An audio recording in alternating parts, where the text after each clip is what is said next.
Welcome back to Campfire Whispers, your daily fix of horror stories, unsolved mysteries, and straight-up unbelievable content. My name is Eki, and today I'm sharing a story called The Day I Ate My Parents. Some stories don't begin with a bang or a scream. They begin with a whisper. This one began when Hannah Greeley was just 6 years old, the night she first saw the red-eyed man in the mirror. Her family lived in a modest farmhouse in White Hollow, a town better known for its long winters than its people. Hannah's childhood seemed unremarkable on the surface. Chores, bedtime stories, sleepy school days. But inside the Greeley home, there was always something else. The house was built in the 1930s and had only changed hands twice before her parents bought it for a good deal. Too good. No one told them about the fire that killed the original owners, or that the only survivor, a boy named Elijah, had vanished into the woods shortly after being pulled from the basement. No one talked about the mirror either. It hung in the hallway between Hannah's bedroom and the attic stairs. Tall, warped, and framed in something dark and ancient, it had come at the house. Her mother always meant to get rid of it, but somehow never did. Hannah was 6 the first time she saw the man in the mirror. Not her reflection, his. He stood behind her. Tall, thin, skin like wet parchment, and eyes that glowed like coals. He never moved, but he always smiled. She told her parents. They laughed it off. Imaginary friend, her father said, though he never looked directly into the mirror after that.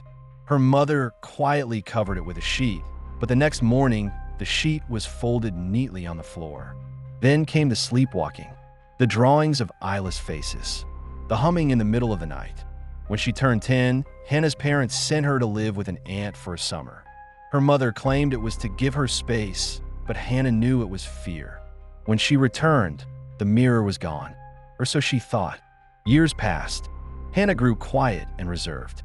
No friends, no trouble.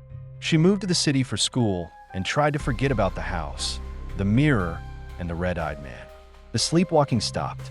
The voices faded until her 24th birthday. Her mother called with a warm voice and a quiet urgency. Just for the weekend, she said. We miss you. Hannah agreed. She arrived on a Friday. Late, the sun was bleeding out behind the trees. Her childhood home looked smaller than she remembered and darker.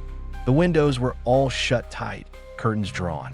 Her father stood in the doorway, smiling too widely, as if trying to force normalcy. Inside, the air smelled different. Not cinnamon and old books like it used to, but something sharp, metallic, like rust and spoiled meat. Her mother was pale, thinner than before. She kept glancing at the hallway. Hannah's childhood bedroom was just as she left it. Same bookshelf, same creaky bed. But something was off. The walls seemed to pulse faintly in the dark, as if breathing. That night, as she tried to sleep, she heard something whisper from beneath the bed. She chalked it up to being back in a place filled with bad memories. But the second night it began.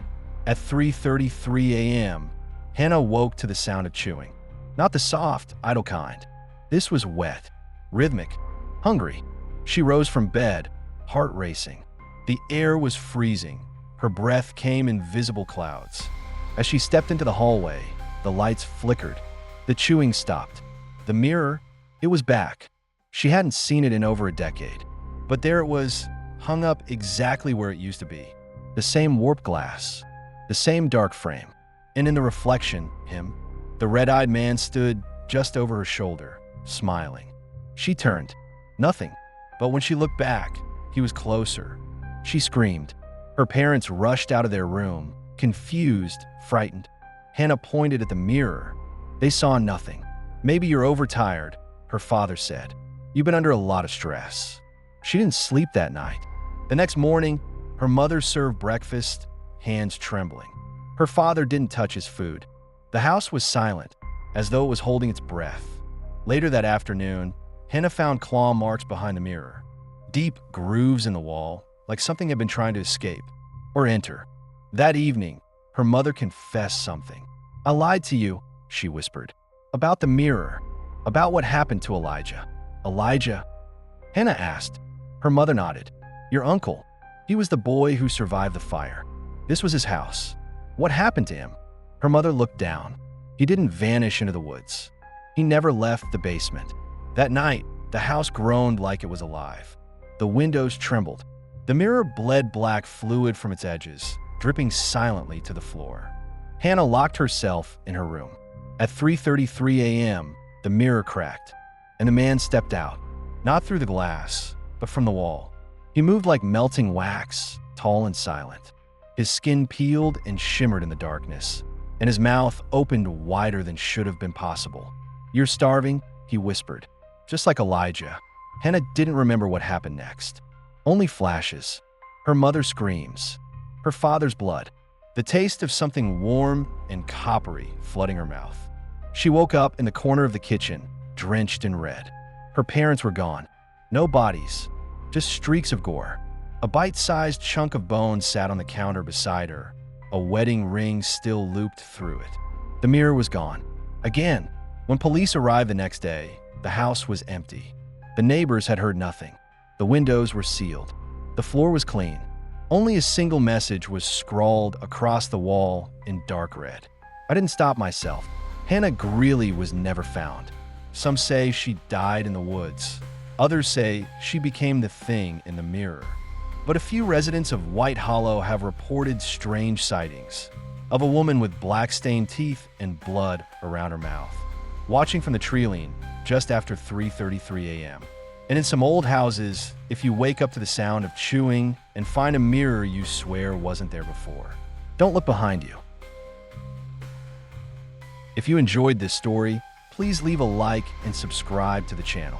Join me next time for more unbelievable tales on Campfire Whispers.